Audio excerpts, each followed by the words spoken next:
ভারতে বসে শেখ হাসিনা রাজনৈতিক বক্তব্য দেওয়ার বিষয়টি দেশটির সরকার সমর্থন করে কিনা তা পরিষ্কার করতে হবে দিল্লিকে। এই অবস্থান স্পষ্ট করে পররাষ্ট্র প্রতিমন্ত্রী শামা ওবায়েদ বলেছেন,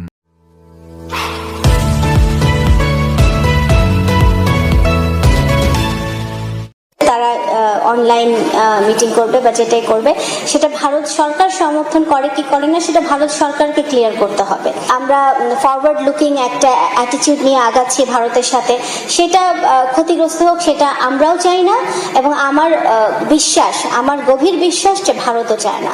তো সেটা এই ধরনের ঘটনা ঢাকা দিল্লি সম্পর্কেও প্রভাব ফেলতে পারে। তিনি জানান, যুক্তরাষ্ট্রের সাথে অন্তর্বর্তী সরকারের সময় স্বাক্ষর হওয়া চুক্তিতে দেশের স্বার্থ রক্ষা হলে তা অব্যাহত রাখবে সরকার। প্রায় 2 বছর আগের ঘটনা, শিক্ষার্থী জনতার অভ্যুত্থানে বাংলাদেশ ছাড়তে বাধ্য হন সে সময়ের প্রধানমন্ত্রী শেখ হাসিনা। তারপর থেকে দিল্লিতেই তার অবস্থান। এরই মধ্যে আন্তর্জাতিক অপরাধ ট্রাইব্যুনালে এক মামলায় সর্বোচ্চ সাজা মৃত্যুদণ্ড দেওয়া হয়েছে তাকে।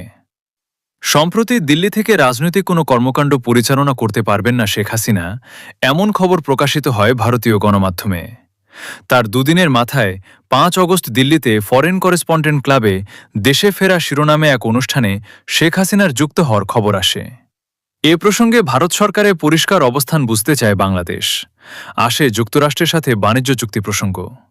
এ নিয়েও সরকারের অবস্থান তুলে ধরেন প্রতিমন্ত্রী।